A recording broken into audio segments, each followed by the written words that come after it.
I still remember the sound of their laughter as the truck pulled away. The heat pressed down on my shoulders, thick and unforgiving, while dust curled up from the tires and hung in the air like a bad memory. I stood there frozen, one hand still raised, my heart dropping so fast it made me dizzy. Luke was not in my life yet. Back then, the man who was supposed to love me was my husband, Evan Sullivan. "Evan," I shouted, my voice cracking as I ran a few steps after the truck. "Evan, wait." He did not even slow down. His brothers leaned out the windows, laughing, filming, treating the moment like a joke they would replay later. I heard one of them shout something about seeing me soon, his voice fading as the truck disappeared down the road. The gas station sat alone in the middle of nowhere, one pump, a flickering light, a bathroom that looked like it had not been cleaned in years. My phone was dead. My wallet was gone. I had left it in the truck when I ran inside to grab Evan a drink because he said he was too tired to walk. I waited. 5 minutes, 20. An hour. I kept telling myself it was just a prank. Evan liked pranks. His family loved them. I had learned to smile through a lot of things I did not find funny. But when the sun burned my skin and no truck came back, something inside me shifted. My phone buzzed once before dying completely. A single message. "Do not be mad, just a prank, we will come back." I stared at the screen until it went dark. That was the moment I understood this was not a joke. It was a truth I had been avoiding for years.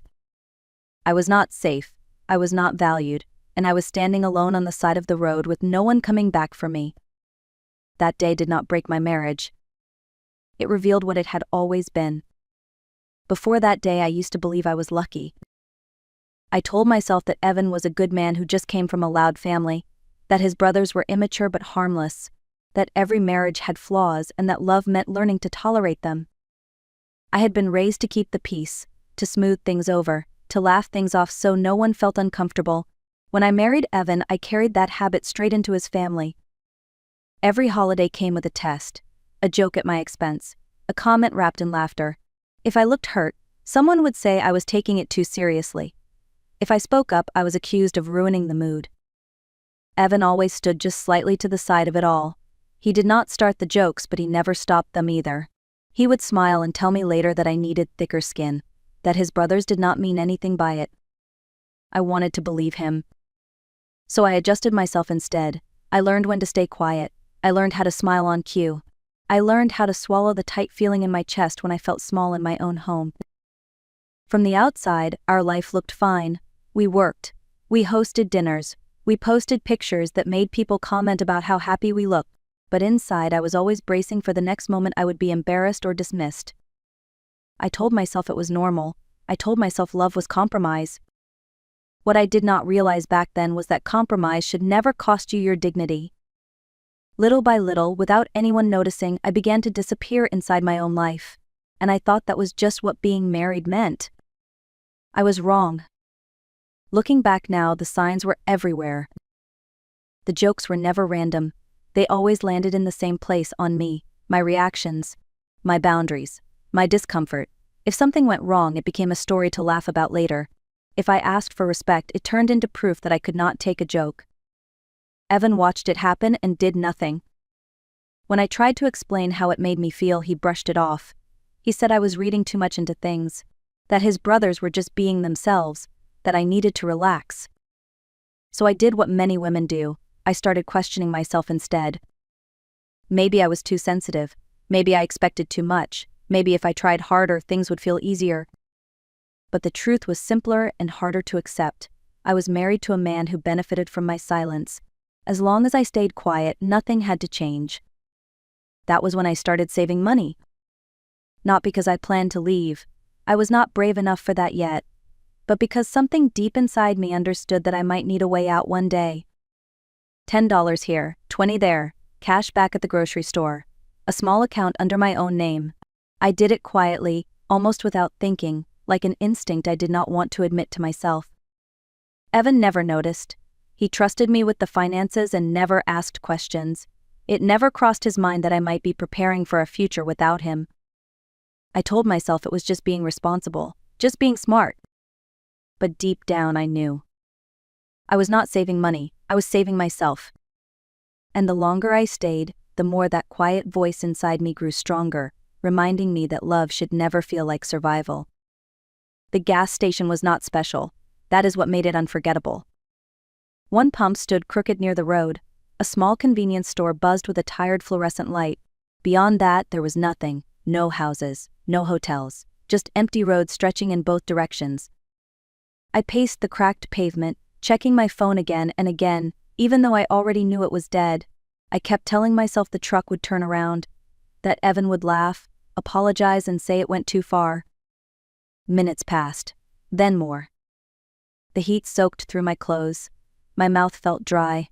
Every time a car passed, my heart jumped, then dropped when it did not slow down. A clerk inside the store watched me through the window. When I finally went in and asked if I could use a phone, he shrugged. He said they would probably come back. His voice carried no concern, only boredom. I went back outside and sat on the curb, my back against the building. I tried to breathe normally. I tried not to cry. Crying felt pointless.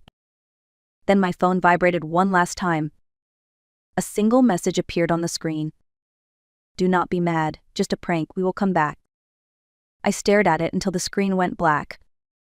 In that moment, something inside me went quiet. Not calm, empty. This was not the first time my feelings had been dismissed. It was not even the worst, but it was the first time I was truly alone, with no way to soften it or explain it away. They were laughing somewhere down the road, comfortable, entertained, certain I would still be there when they felt like returning. And I realized something that changed everything. I did not want them to come back. The fear I felt was real, but underneath it was something stronger. Clarity. This was what my life would always look like if I stayed, waiting, hoping, making excuses for people who never checked if I was okay. That gas station did not end my marriage. It stripped away the last illusion I had been clinging to.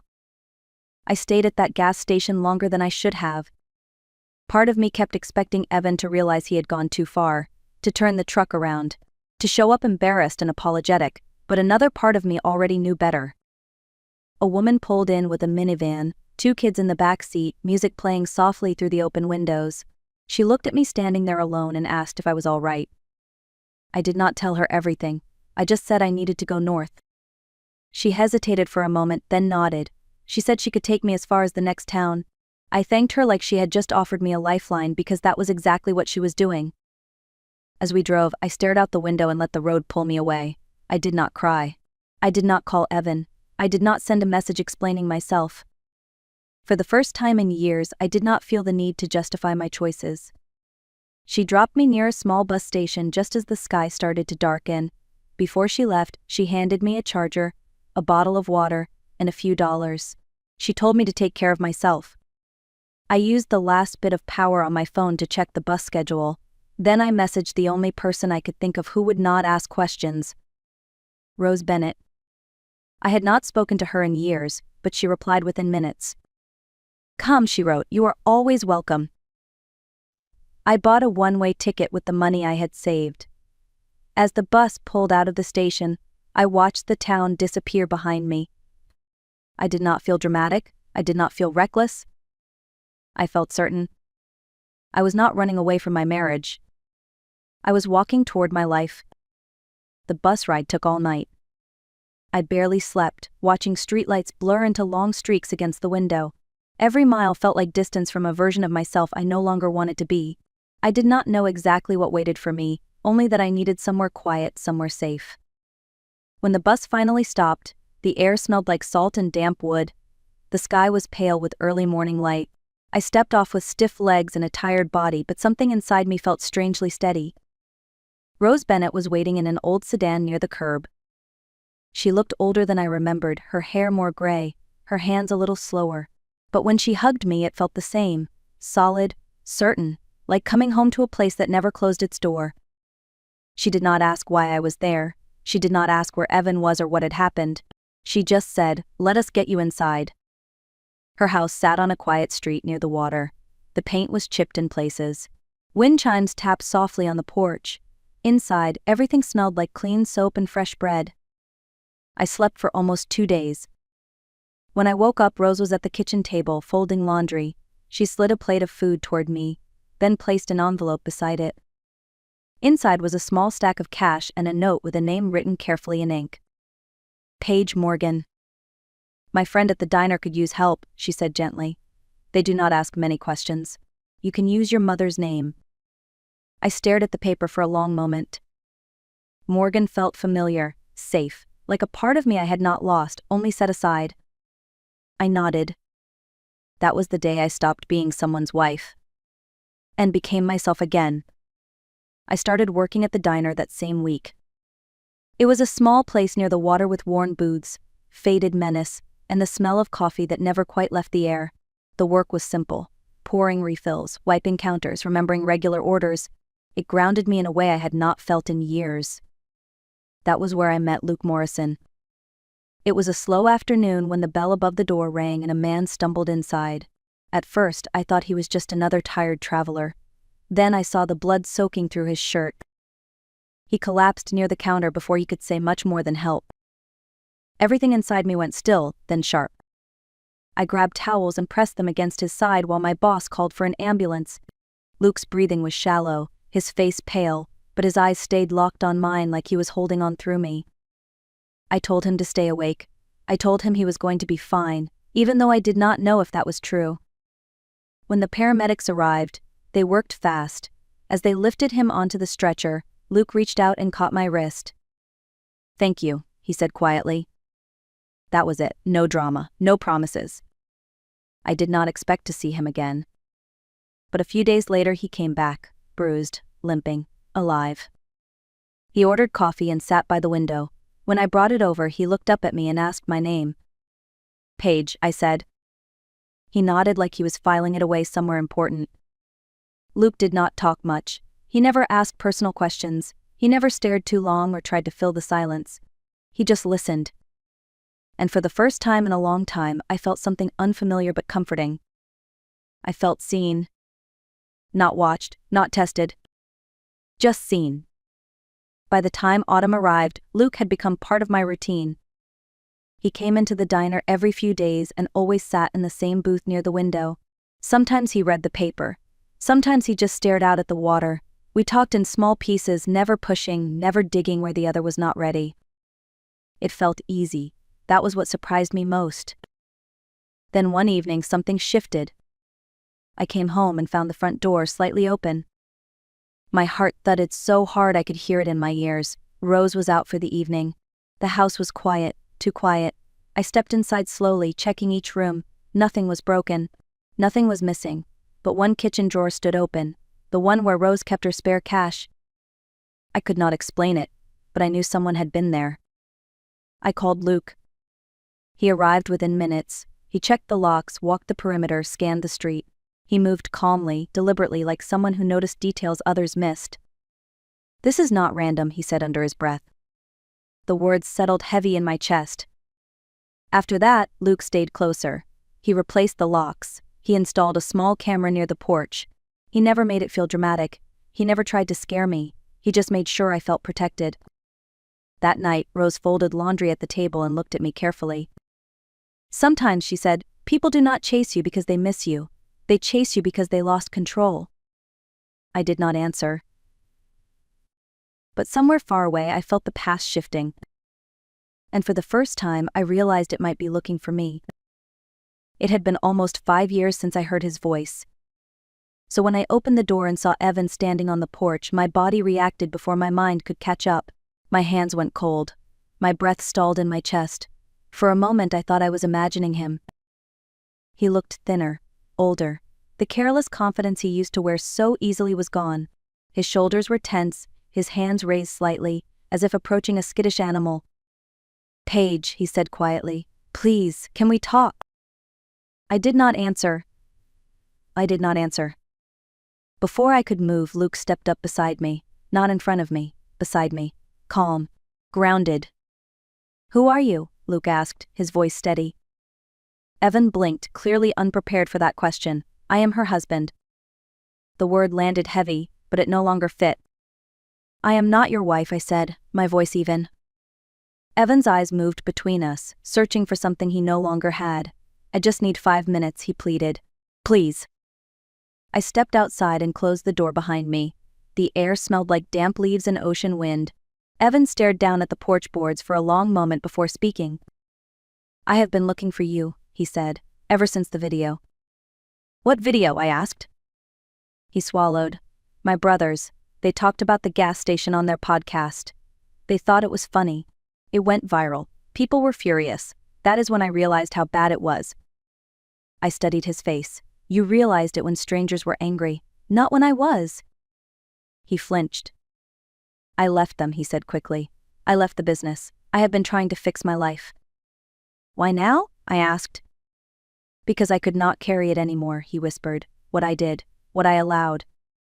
I looked at him and felt nothing but distance.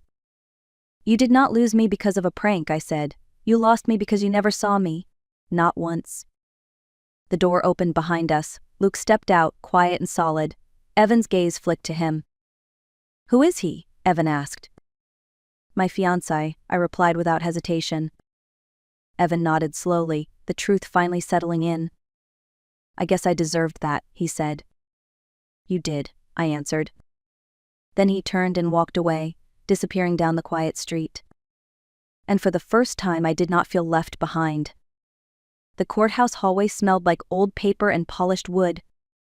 I stood there holding Luke's hand, feeling calmer than I ever expected to feel in a place like that. Reporters whispered near the far wall. Cameras waited, hungry for reactions. I gave them none.